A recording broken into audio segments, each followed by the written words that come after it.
Om Jnana Timirandasya Jnana Anjana Shalakaya Chakshur Unmilitang Yena Tasmai Sri Gurave Namaha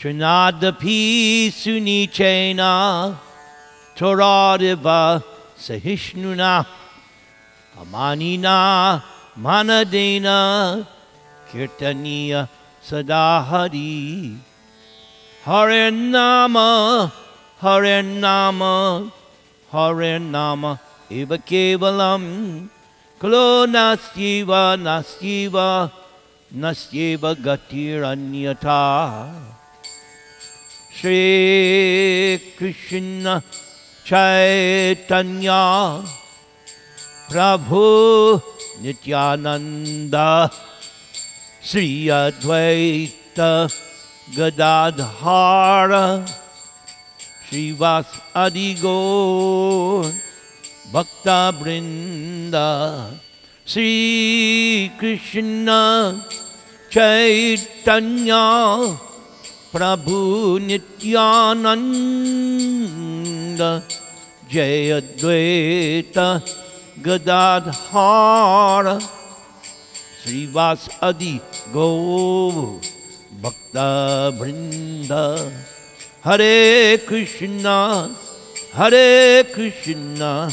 Krishna Krishna Hare Hare Hare Rama Rama Rama Hare Hare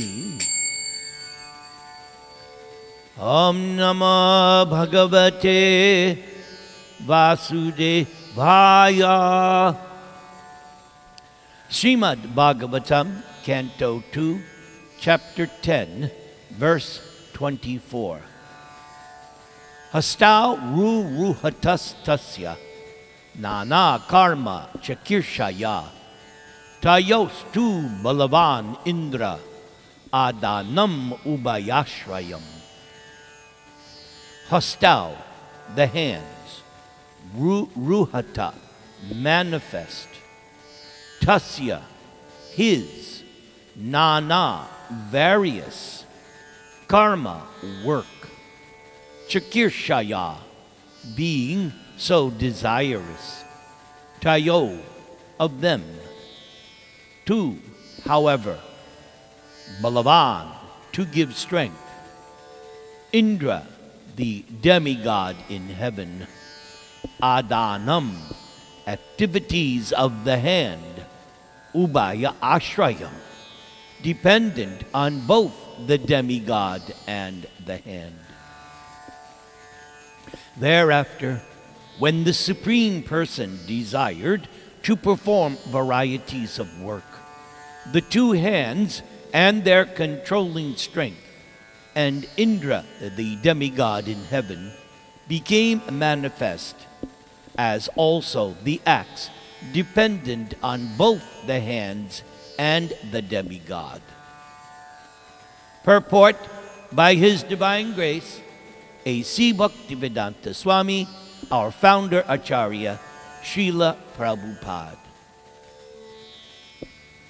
In every item we can note with profit that the sense organs of the living entity are never independent at any stage. The Lord is known as the Lord of the senses, Rishikesha. Thus, the sense organs of the living entities are manifest by the will of the Lord, and each organ is controlled by a certain type of demigod. No one therefore can claim any proprietorship of the senses. The living entity is controlled by the senses. The senses are controlled by the demigods, and the demigods are the servants of the Supreme Lord. That is the arrangement in the system of creation. The whole thing is controlled ultimately by the Supreme Lord, and there is no independence either of the material nature or of the living entity. The illusioned living entity who claims to be the Lord of his or her senses is under the clutches of the external energy of the Lord.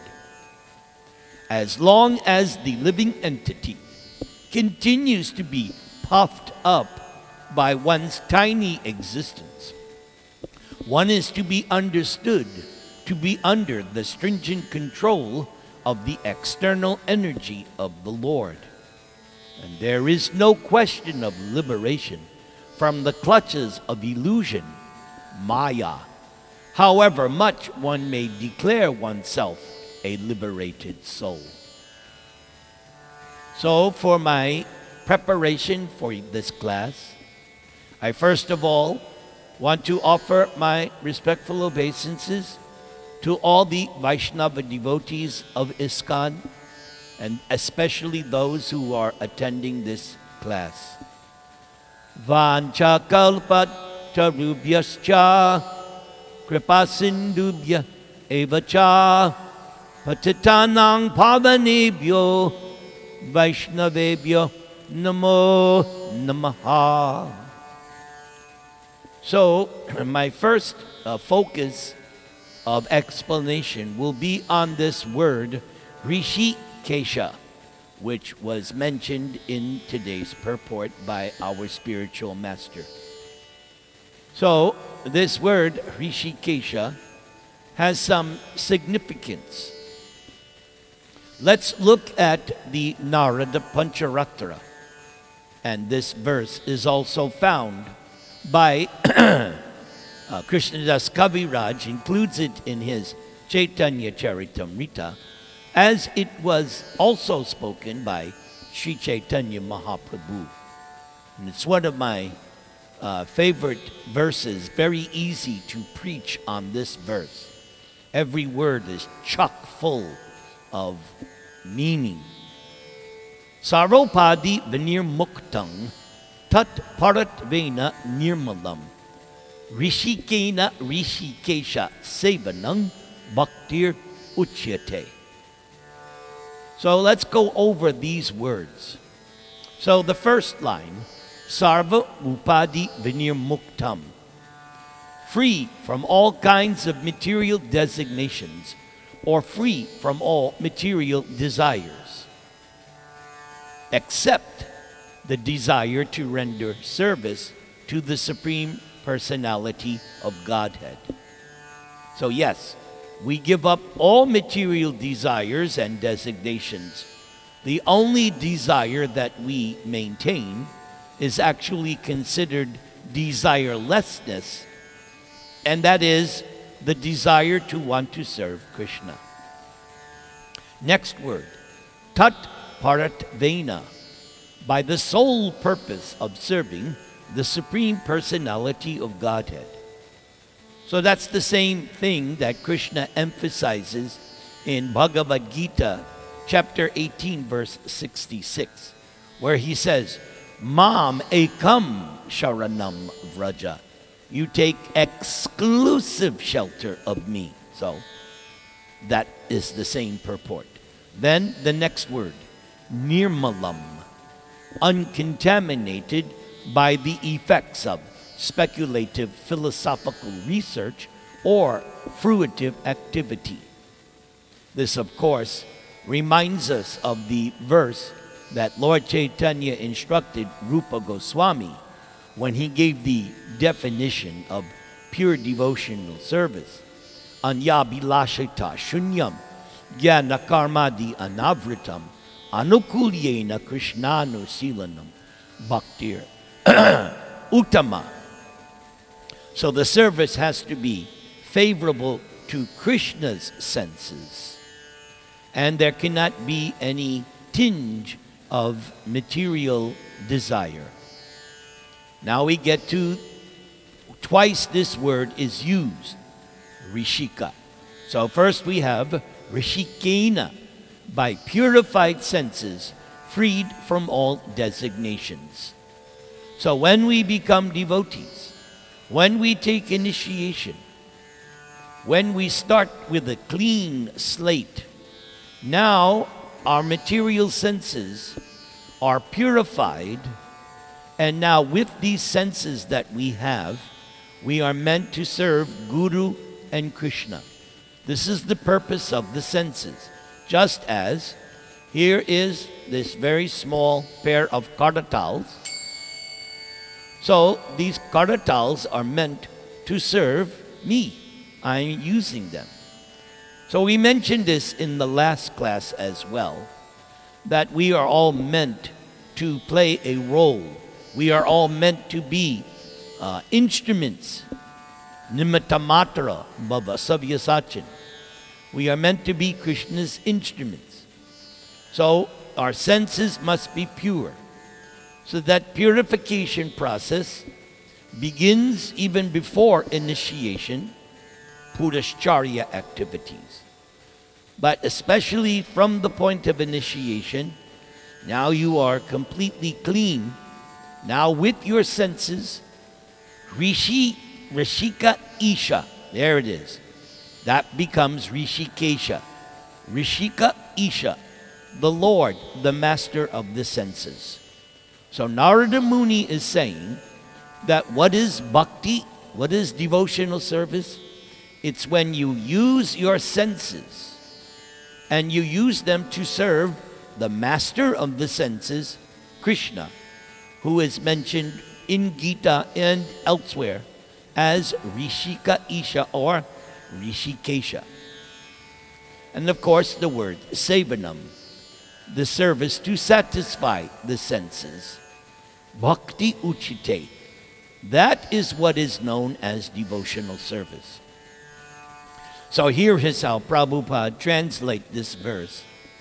Bhakti or devotional service means engaging all our senses in the service of the Lord, the Supreme Personality of Godhead, the master of all the senses. When the spirit soul renders service unto the Supreme, there are two side effects. One is freed from all material designations, and one's senses are purified simply by being employed in the service of the Lord.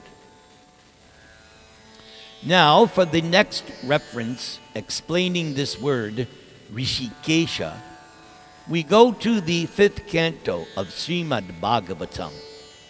It's the section where we are being instructed that there are different varshas, there are different regions in this, how shall we say, Bhumandala planetary system, the earthly planetary system. So there are different varshas, and in each varsha, a particular incarnation of Krishna is worshipped. But this one is very, very nice.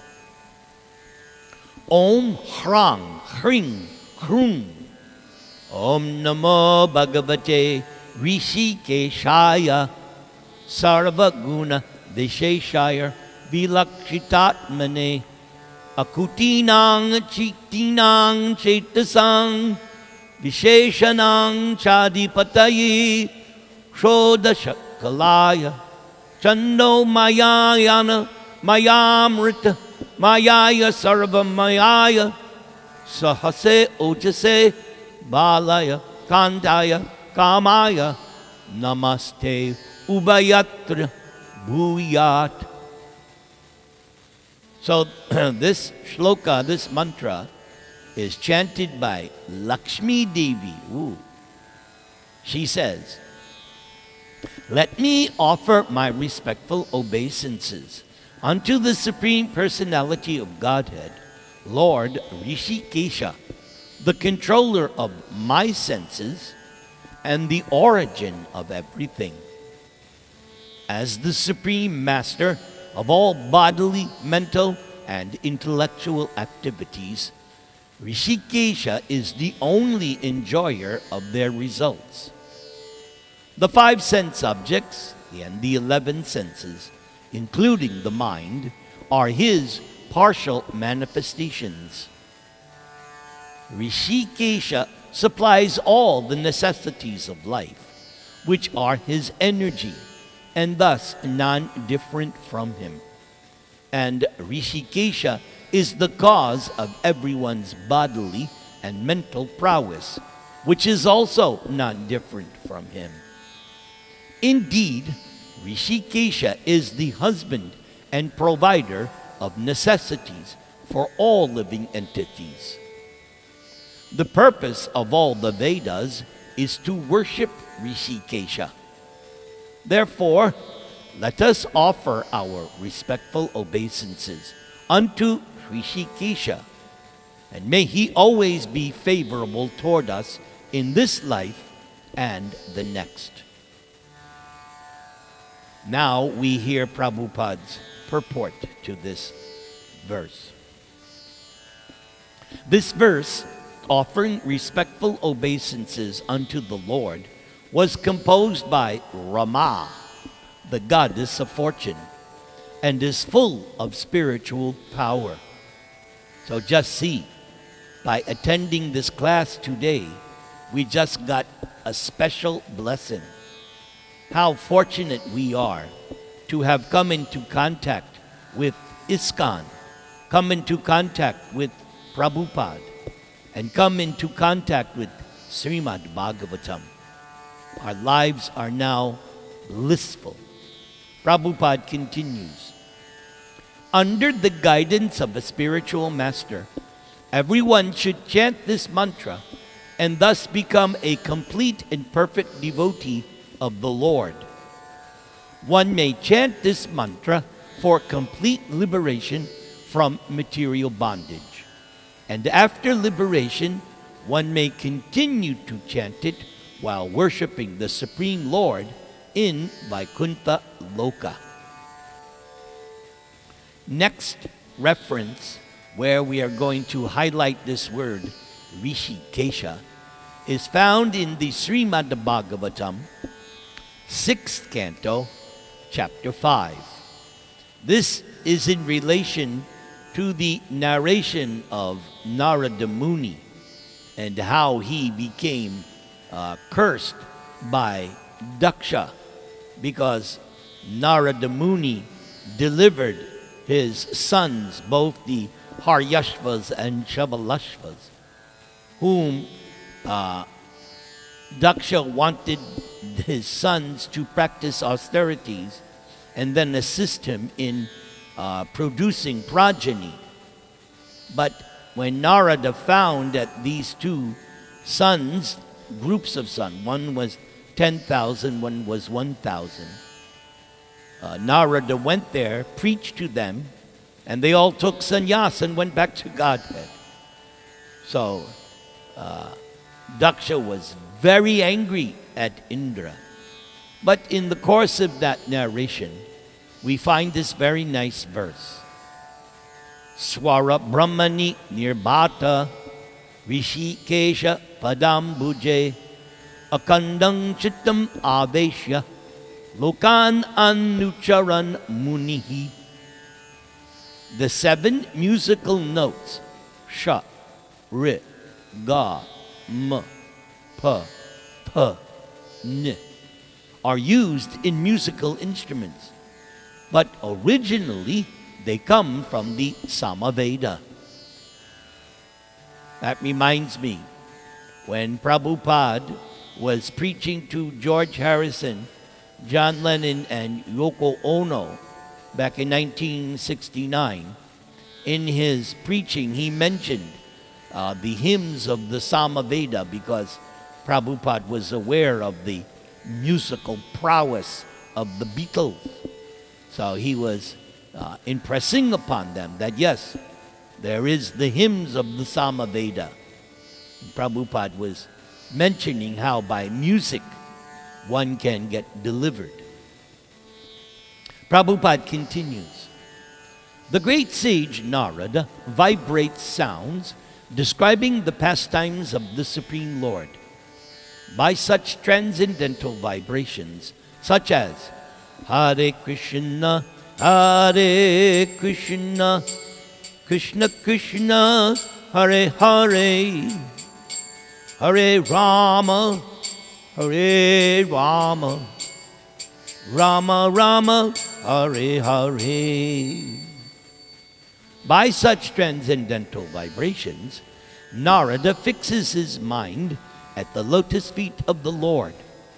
Thus, Narada directly perceives Rishikesha, the master of the senses. After delivering the 10,000 sons of Daksha, known as the Haryashvas, Narada Muni continued traveling throughout the planetary systems, his mind always fixed at the lotus feet of the Lord.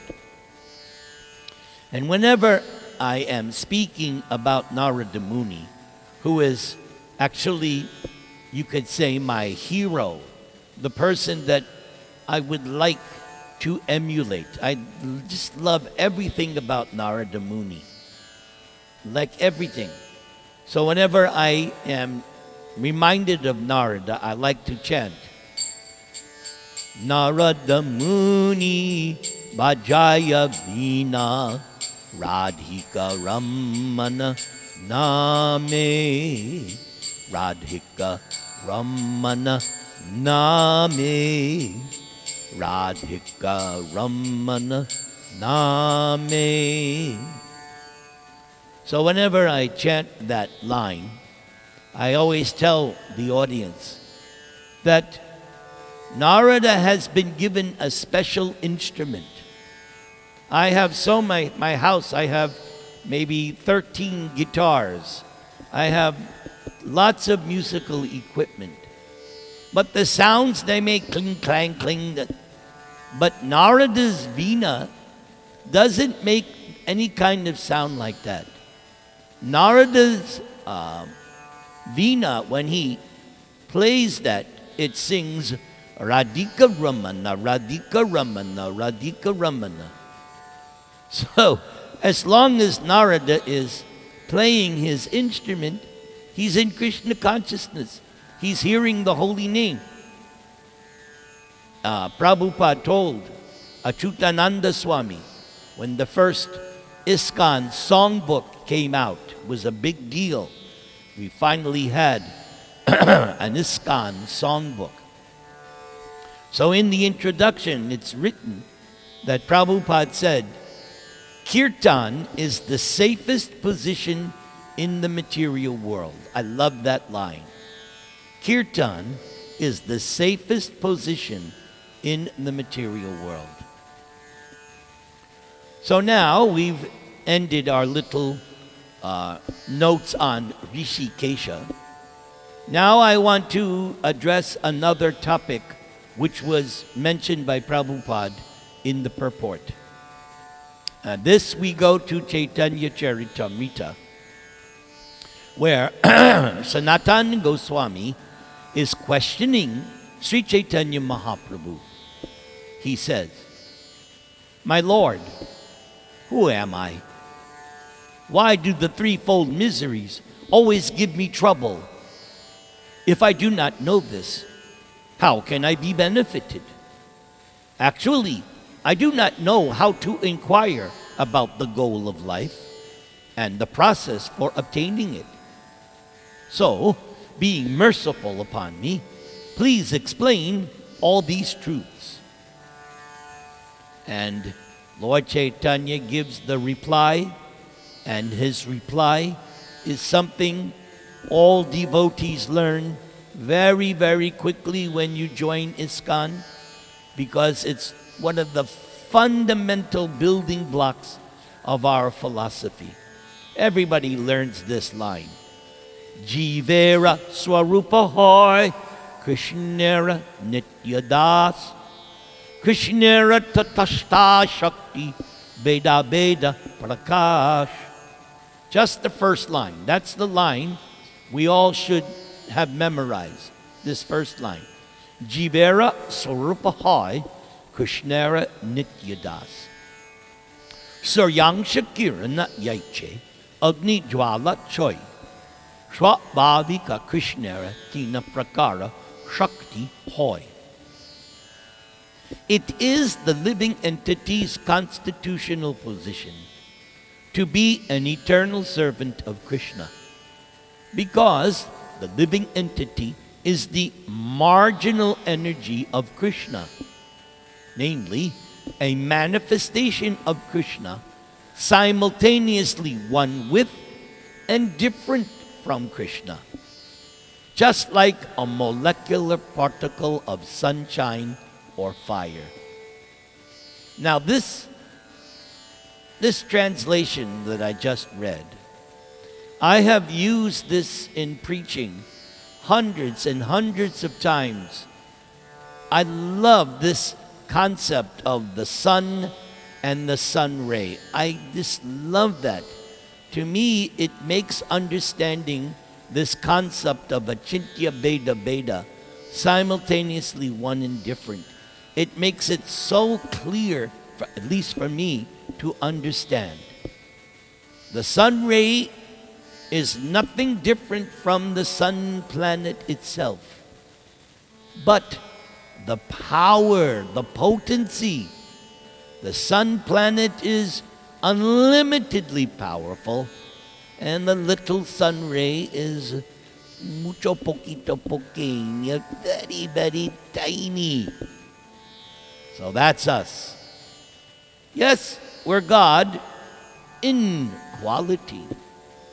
But if we're God, we're tiny, tiny, tiny, tiny, insignificant gods. And what am I so puffed up about?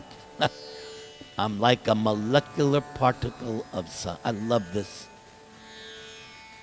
Prabhupada now continues. We're hearing Lord Chaitanya.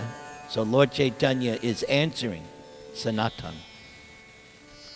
Lord Krishna naturally has three energetic transformations, and these are known as the spiritual potency, the living entity potency, and the illusory potency. Then another big verse then appears, quoted many times by Prabhupada in his purports. Krishna Bhuli Se Jiva Anadi Bahir Mukha Ata Eva Maya Tare Deya Sangsara Dukkha. Forgetting Krishna, the living entity has been attracted by the external feature from time immemorial. Therefore, the illusory energy, Maya, gives one all kinds of misery in one's material existence. So the key thing is, if we're suffering, it's because we are forgetting Krishna. Lord Chaitanya continues. In the material condition, the living entity is sometimes raised to higher planetary systems and material prosperity, and sometimes drowned in a hellish situation. One state is exactly like that of a criminal, whom a king punishes by submerging in water and then raising him again out of the water. If the conditioned soul becomes Krishna conscious by the mercy of saintly persons who voluntarily preach scriptural injunctions, which help one to become Krishna conscious, the conditioned soul is liberated from the clutches of Maya, who gives one up. Oh, that gives us such hope. Oh, the day will come when Maya will release us. Oh, when will that day be mine? But I have to become Krishna conscious. That's it. And take shelter of the devotees. Lord Chaitanya continues. The conditioned soul cannot revive his or her Krishna consciousness simply by one's own effort. But out of causeless mercy, Lord Krishna compiled the Vedic literature and its supplements, the Puranas. So this is why Bhakti Siddhanta impressed upon Prabhupada, if you ever get money, print books.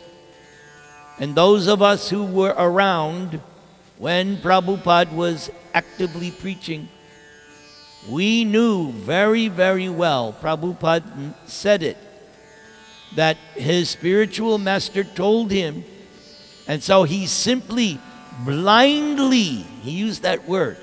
Prabhupada said, I am simply blindly following my spiritual master, that if I get money, I print books. And Prabhupada then said, go out, distribute books, distribute books, distribute books. Lord Chaitanya continues, the forgetful conditioned soul is educated by Krishna through the Vedic literatures, the realized spiritual master, and the super soul. So this I find interesting. 3 things are meant to educate us. The books, our guru, but notice, super soul. So that also is there. Krishna is in our heart. I like this very much. Through these, one can understand the Supreme Personality of Godhead as He is.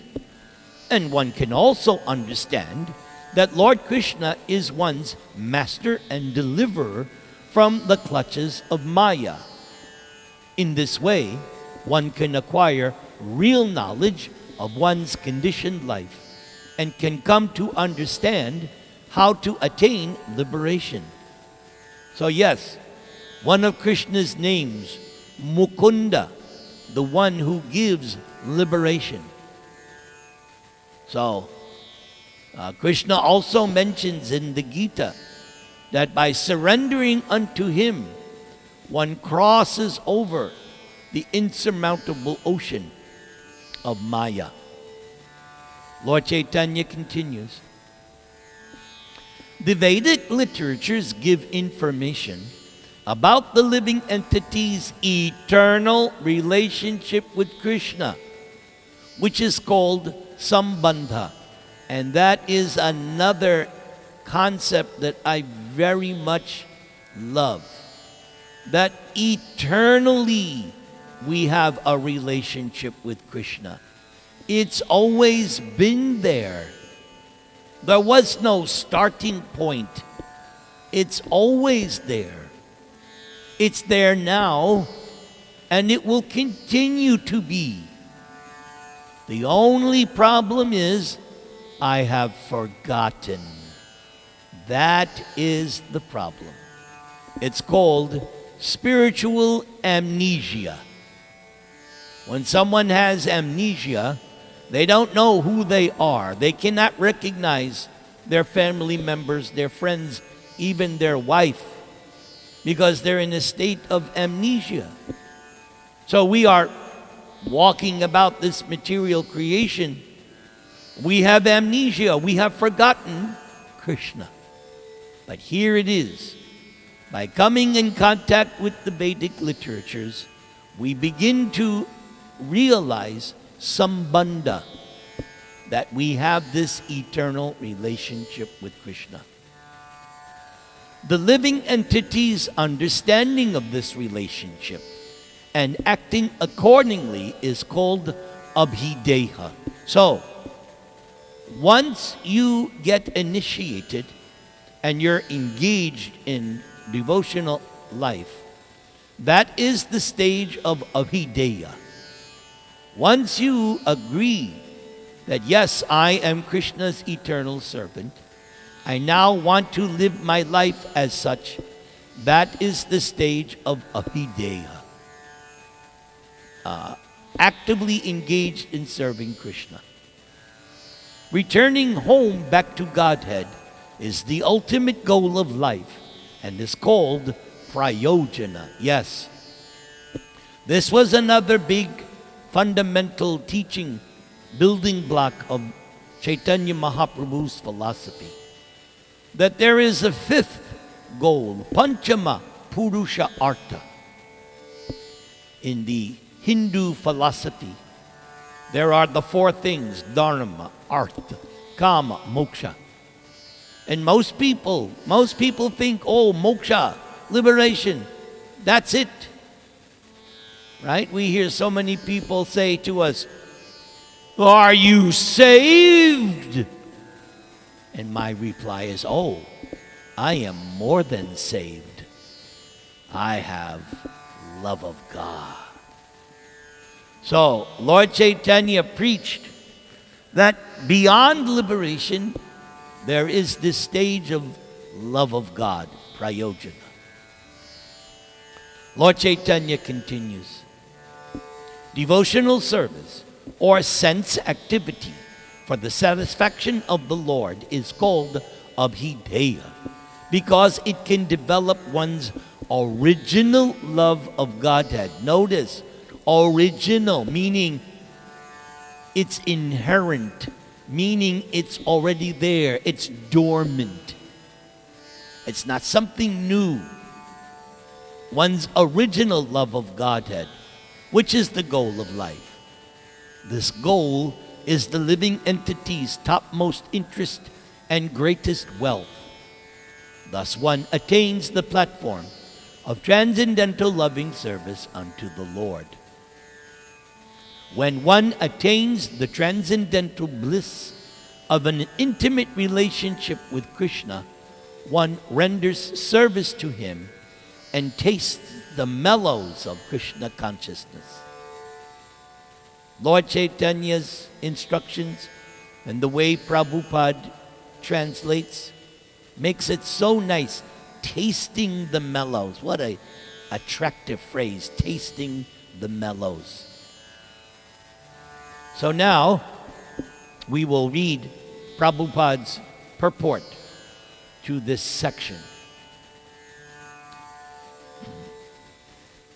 A conditioned soul is one who has forgotten Krishna as one's eternal master. Thinking that one is enjoying the material world, the conditioned soul suffers the threefold miseries of material existence. Saintly persons, sadhus, Vaishnava devotees of the Lord, preach Krishna consciousness on the basis of the Vedic literature. It is only by the mercy of the devotees that the conditioned soul is awakened to Krishna consciousness. Awakened. This is a big thing here in America, this woke philosophy. I gave a class earlier this year about the original woke philosophy, which is our Vedic literatures, is all about waking up. When awakened, one is no longer eager to enjoy the materialistic way of life. Instead, one devotes him or herself to the loving transcendental service of the Lord. When one engages in the Lord's devotional service, one becomes detached from material enjoyment. And as usual, Prabhupada will quote something from this Srimad Bhagavatam, 11th canto. Very common quote by Prabhupada. Bhakti pareshanu bhavo viraktir anyatra chaisha trika eka kala. This is the test by which one can tell whether one is advancing in devotional service. One must be detached from material enjoyment. Such detachment means that Maya has actually given the conditioned soul liberation from illusory enjoyment. When one is advanced in Krishna consciousness, one does not consider the self as good as Krishna. Whenever one thinks that he or she is the enjoyer of material advantages, one is automatically imprisoned in the bodily conception. However, when one is freed from the bodily conception, he can engage in devotional service, which is one's actual position of freedom from the clutches of Maya. Om Tat Sat.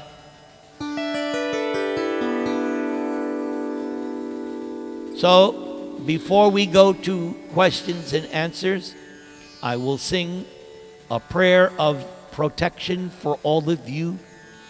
I like to end my programs by chanting this. I call it the spiritual insurance policy.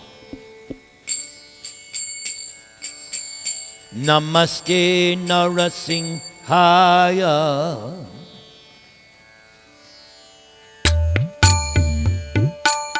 Praklada Klada Dayani Hiranya Kashipur Vakshaha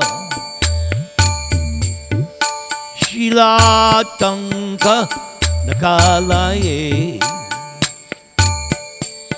Ito Nrsinga Parato Nrsingho Yato Yato Yamitato Nrsingha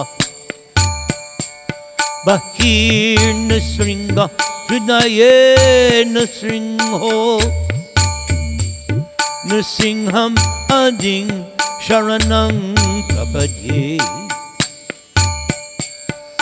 Tavakara Kamala Varei Nakam Adhuta Sringam Dalita Hiranyakashipu Tanu Bringam Keshavat Rita Narahadi Rupa Jai Jagadisha Hare